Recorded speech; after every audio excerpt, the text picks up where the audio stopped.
Omaly faraky amby folo ny volana janoary 2024 dia nentina teto anatrehan'ny fampanoavana ny lehilahy roa izay voarohirohy ho nanolana zazavavy latsaky ny 15 taona.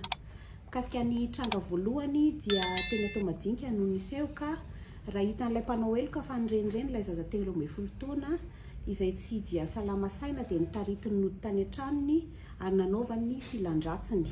Fizahana izay nataon'ny mpitsabo moa dia manamarina fa simba tanteraka na deflore io zaza io.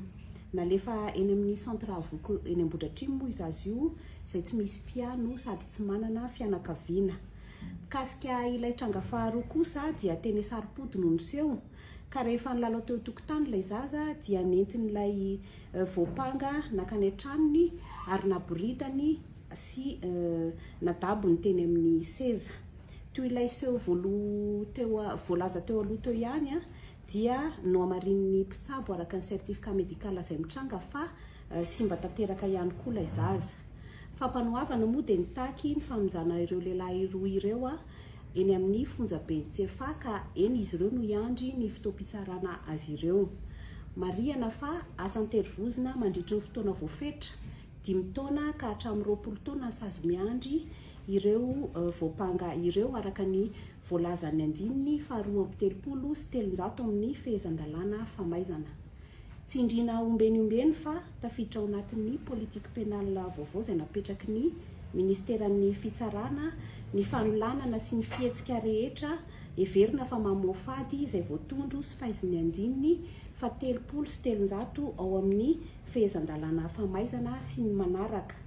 Ka noho izany dia tsy hisy mihitsy ny fandeferana amin'ny fampiharana izany lalana izany ary tsy afaka hisitraka ny fanalefa-tsazy velively ireo voapanga na azo ny atao hoe circonstance atténuante araka ny fanapahana na circulaire izay efa navoakan'ny ministeran'ny Fitsarana tany aloha tany. Izany rehetra izany dia natao ho fiarovana ny zaza tsy ampy taona.